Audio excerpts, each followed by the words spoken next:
ಗದಗ ನಗರದ ಗಾಂಧಿ ವೃತ್ತದಲ್ಲಿ ಆಶಾ ಕಾರ್ಯಕರ್ತರು ವಿವಿಧ ಬೇಡಿಕೆಗಾಗಿ ಮುಷ್ಕರ ನಡೆಸಿದ್ದಾರೆ.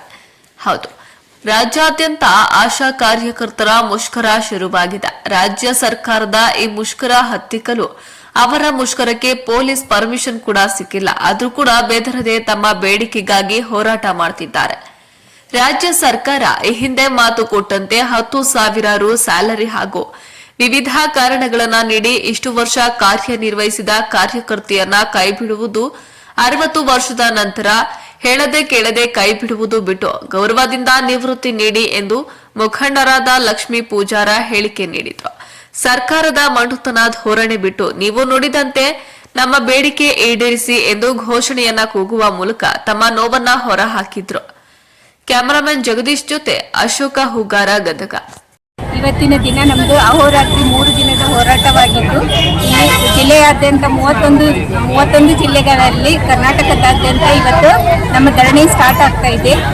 ಮುಖ್ಯ ಕಾರಣ ಏನಂದ್ರೆ, ನಮಗೆ ಘೋಷಣೆ ಮಾಡಿದಂತ CM ಅವರು 10,000 ಅಂತೇಳಿ ಜನವರಿಯಲ್ಲಿ ನಾವು ಅಹೋರಾತ್ರಿ ಹೋರಾಟವನ್ನು ಕೈಗೊಂಡಾಗ 10,000 ಅಂತ ಜಾರಿಗೊಳಿಸಿದ್ರು. ಅದನ್ನ ನಮಗೆ ಅನುಮೋದನೆ ಮಾಡ್ತಾ ಇಲ್ಲ. ಅದೇ ನಮ್ದು ಮೇನ್ ಬೇಡಿಕೆ ಆಗಿದ್ದು. ಮತ್ತು ಎರಡನೇ ಬೇಡಿಕೆ, ಬಜೆಟ್ನಲ್ಲಿ ನಮಗೆಲ್ಲ ಆಶಾ ಕಾರ್ಯಕರ್ತೆಯರಿಗೂ 1,000 ಬಿಸಿ ಊಟ ಮತ್ತು ಅಂಗನವಾಡಿಯವರಿಗೆ ಕೊಟ್ಟಂತೆ ನಮಗೂ ಕೂಡ 1,000 ವೇತನ ಜಾಸ್ತಿ ಮಾಡಿದ್ದಾರೆ. ಅದನ್ನ ಈವರೆಗೂ ಅನುಮೋದನೆ ಕೊಟ್ಟಿಲ್ಲ, ನಮಗೆ ಬಂದಿಲ್ಲ ಅಮೌಂಟ್. ಅದನ್ನ ಜಾರಿಗೊಳಿಸ್ಬೇಕಂತ ಎರಡನೇ ಬೇಡಿಕೆ ಆಗೈತಿ. ಮೂರನೇ ಬೇಡಿಕೆ, ನಮ್ದು ಬೆಂಚ್ ಮಾರ್ಕ್ಸು ಮತ್ತು ರೀಟೋಟಲೈಸೇಷನ್ ಅಂತೇಳಿ ಜನಸಂಖ್ಯೆ ಆಧಾರದ ಮೇಲೆ ಆಶಾ ಕಾರ್ಯಕರ್ತೆಯರನ್ನ ವಜಾಗೊಳಿಸುವ ಕಾರ್ಯವನ್ನ ಕೈಗೊಂಡಿದ್ದಾರೆ. ಇದು ಯಾವುದೂ ಆಗಬಾರ್ದಂತ ನಮ್ದು ಮೂರನೇ ಬೇಡಿಕೆ ಆಗಿತ್ತು. ಮತ್ತು ಇನ್ನುಳಿದ ಹಲವು ಬೇಡಿಕೆಗಳನ್ನು ಪ್ರಮುಖವಾಗಿ ಇಟ್ಕೊಂಡು ನಾವು ಈ ಹೋರಾಟವನ್ನು ಕೈಗೊಂಡೇವಿ. ಇವೆಲ್ಲ ಇವತ್ತಿನವರೆಗೂ ನಮ್ಗೆ ಜಾರಿಗೊಳಿಸಿದ್ರೆ ನಾವು ಇವತ್ತೇ ಕೊನೆಗೊಳಿಸ್ತೀವಿ. ಅವ್ರೆ ಗೌರ್ಮೆಂಟ್ ನಮಗೆ ಯಾವಾಗ ಎಲ್ಲಿವರೆಗೂ ನಮ್ಗೆ ಮಾಡಲ್ಲ ಅಲ್ಲಿವರೆಗೂ ನಾವು ಪಟ್ಟಿಡಿದು ನಾವು ಇಲ್ಲೇ ನಾವು ಧರಣಿಯನ್ನು ಕೂಡ್ತೀವಿ ಅಂತ ತಮ್ಮಲ್ಲಿ ಕೇಳ್ಕೊತೀನಿ.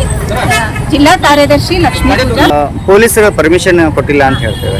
ನಾವು ಈ ದಿನ 10 ದಿನಗಳಿಂದ ನಾವು ಪರ್ಮಿಷನ್ ಕೇಳಾಕ DC ಆಫೀಸು ಮತ್ತು SP ಆಫೀಸು, DST ಆಫೀಸು ಇವೆಲ್ಲ ಅಡ್ಡಾಡಿದ್ರು. ಕೊನೆಗೆ ನಮಗೆ ಅನುಮತಿಯನ್ನ ಸಹಕರಿಸಿರುವುದಿಲ್ಲ, ಅನುಮತಿ ಕೊಟ್ಟಿರುವುದಿಲ್ಲ. ಆ ಕಾರಣ ನಮ್ಗೆ ವಿತೌಟ್ ಟೆಂಟು ಮತ್ತು ಮೈಕ್ ಪರ್ಮಿಷನ್ ಇಲ್ಲಾರ್ದೆ ಯಾವುದೇ ಫೆಸಿಲಿಟಿ ಇಲ್ಲ ಅಂದ್ರೂ ಕೂಡ ನಾವು ಧರಣಿ ಮಾಡೋಕ್ಕೆ ನಮ್ಮವರೆಲ್ಲ ಸಿದ್ಧರಿದ್ದೇವೆ. ವಿತೌಟ್ ಪರ್ಮಿಷನ್ ನಾವು ಇಲ್ಲಿ ಧರಣಿ ಕುಂತಿದ್ದೇವೆ. ಅದಕ್ಕೆಲ್ಲಾನು ಅನುಮತಿ ಮಾಡ್ಕೊಳ್ಬೇಕಂತ. ಅಂದ್ರೆ ಸರ್ಕಾರ ನಿಮ್ಮನ್ನ ಧರಣಿನ ಹತ್ತಿಕ್ಬೇಕು ಅನ್ನುವಂತ ಉದ್ದೇಶಕ್ಕೆ ಈ ರೀತಿ ಮಾಡ್ತಾ ಇದೆಯಾ? ಹಾಗೆ ಅದೇನೋ ಗೊತ್ತಿಲ್ಲ ಸರ್, ಅದು ಯಾವ ರೀತಿ ಮಾಡ್ತಾರೆ ಮಾಡ್ಲಿ ಸರ್. ಅದರಷ್ಟೇ ಡಬಲ್ ನಾವು ಹೋರಾಟವನ್ನ ಕೈಗೊಂಡು ನಮ್ಮ ಸಕ್ಸಸ್ ಬೇಡಿಕೆಗಳನ್ನ ಬೇಡಿಕೆ ಈಡೇರೋವರೆಗೂ ನೀವು ಇದು ಮಾಡ್ತೀರಿ. ಓಕೆ, ತಮ್ಮ ಹೆಸರೇ ಬಿಡಿ. ಲಕ್ಷ್ಮೀ ಪೂಜಾ, ಜಿಲ್ಲಾ ಕಾರ್ಯದರ್ಶಿ. ಆಶಾ ಕಾರ್ಯಕರ್ತರನ್ನು ಬೀದಿಗೆ ಬಿಟ್ಟ ಸರ್ಕಾರಕ್ಕೆ ಧಿಕ್ಕಾರ, ಧಿಕ್ಕಾರ. ಮುಖ್ಯಮಂತ್ರಿಗಳೇ ಘೋಷಣೆ ಮಾಡಿದರು, ಜಾರಿಗೊಳಿಸಿ. ಜನ ವಿರೋಧಿ ಸರ್ಕಾರಕ್ಕೆ ಧಿಕ್ಕಾರ, ಧಿಕ್ಕಾರ. ಈ ಕೂಡಲೇ ಆಶಾ ಕಾರ್ಯಕರ್ತರಿಗೆ 10,000 ರೂಪಾಯಿ ವೇತನ ಬಿಡುಗಡೆ ಮಾಡಿ. ಈ ಕೂಡಲೇ ಆಶಾ ಕಾರ್ಯಕರ್ತರಿಗೆ 10,000 ರೂಪಾಯಿ ವೇತನವನ್ನು ಬಿಡುಗಡೆ ಮಾಡಿ. ನಿಮಗೆ ತಕ್ಕ ಪ್ರತಿಫಲ ಕೊಡ ಸರ್ಕಾರಕ್ಕೆ ಧಿಕ್ಕಾರ, ಧಿಕ್ಕಾರ. ನಿಮಗೆ ತಕ್ಕ ಪ್ರತಿಫಲ ಕೊಡಲು ಸರ್ಕಾರಕ್ಕೆ ಧಿಕ್ಕಾರ, ಧಿಕ್ಕಾರ. ಒಪ್ಪೋದಿಲ್ಲ. ಆಶಾ ಕಾರ್ಯಕರ್ತರನ್ನು ತೆಗೆಯುವುದು ಒಪ್ಪೋದಿಲ್ಲ. ಬಜೆಟ್ ಅನ್ನು ಘೋಷಣೆ ಮಾಡಲು 1,000 ರೂಪಾಯಿ ಕೂಡ ಹೆಚ್ಚಿಸಿ. ಬಜೆಟ್ ಅಲ್ಲಿ ಘೋಷಣೆ ಮಾಡಿದ 1,000 ರೂಪಾಯಿ ಕೂಡ ಹೆಚ್ಚಿಸಿ. ಆಶಾ ಕಾರ್ಯಕರ್ತರನ್ನು ಬೀದಿಗೆ ಬಿಟ್ಟ ಸರ್ಕಾರಕ್ಕೆ ಧಿಕ್ಕಾರ, ಧಿಕ್ಕಾರ. ರಾಜ್ಯವ್ಯಾಪಿ ಆಶಾ ಕಾರ್ಯಕರ್ತರ ಹೋರಾಟ ಯಶಸ್ವಿಯಾಗಲಿ. ರಾಜ್ಯವ್ಯಾಪಿ ಆಶಾ ಕಾರ್ಯಕರ್ತರ ಹೋರಾಟ ಯಶಸ್ವಿಯಾಗಲಿ. ಆಶಾ ವಿರೋಧಿ ಸರ್ಕಾರಕ್ಕೆ ಧಿಕ್ಕಾರ, ಧಿಕ್ಕಾರ. ಮುಖ್ಯಮಂತ್ರಿಗಳೇ ಕೊಟ್ಟ ಮಾತು ಉಳಿಸಿಕೊಳ್ಳಿ. ಮಾನ್ಯ ಮುಖ್ಯಮಂತ್ರಿಗಳೇ ಕೊಟ್ಟ ಮಾತನ್ನು ಉಳಿಸಿಕೊಳ್ಳಿ.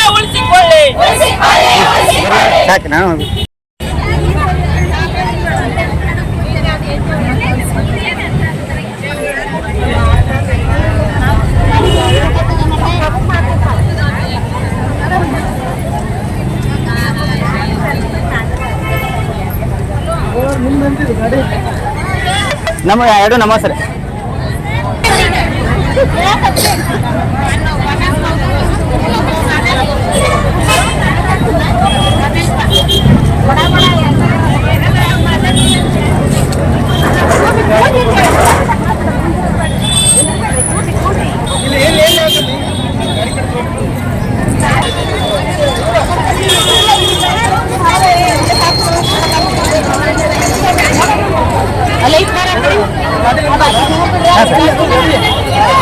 ಮಂಜಾನ